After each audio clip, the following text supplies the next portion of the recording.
Hello, everyone. Happy Tuesday. Diamond Heart Project, and thank you for your beautiful blessing of your attendance and participation. This is the first video we're posting on YouTube, so we're navigating it and figuring it out. So I'm gonna make it short, but it's about fasting. We'll talk more about the integration call around questions you might have, but just know that fasting is just a vital, important practice. You know, it's found in all different spiritual lineages around that. Your body is made to fast. In the realm of, like, you know, there are times we're not made to eat 3 times a day, and it's okay if you do. But the point is that we, like, when we hunter and gather, you know, our bodies, the biology of our bodies is made to go days without food and even water, and it has a beautiful program and wisdom and intelligence within it that knows how to take care of itself. Again, we could talk more on the live calls, but there is a program in your body that when you go with a portion of food or water, your body begins to recalibrate the microbiology in your stomach, or the bacteria, to recalibrate itself. Within a certain point in time, the hormone production kicks up 400 to 2,000%. At a certain time, your brain switches from glucose dependency to ketone dependency. So the point is, things switch into your body, and these things happen at a very quick rate when you're fasting. We do that because your body wants to have enough energy to go find food and water or whatever you may be looking for, so it gives you cognitive ability as well as the strength and the energy to go do those things.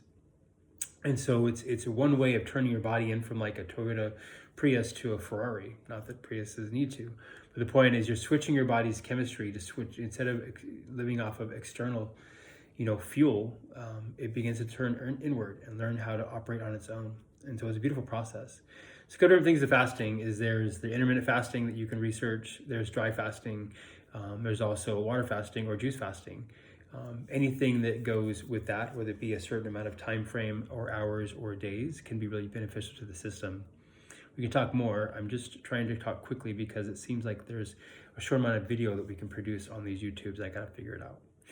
Anyways, we could definitely talk more a lot about this and go really in depth down the rabbit hole of fasting. It's a really beautiful practice. I've discovered many things, and it's not about being anti-food and water. It's about giving your space to your being. We spend 25 to 40% of our body's energy through digestion.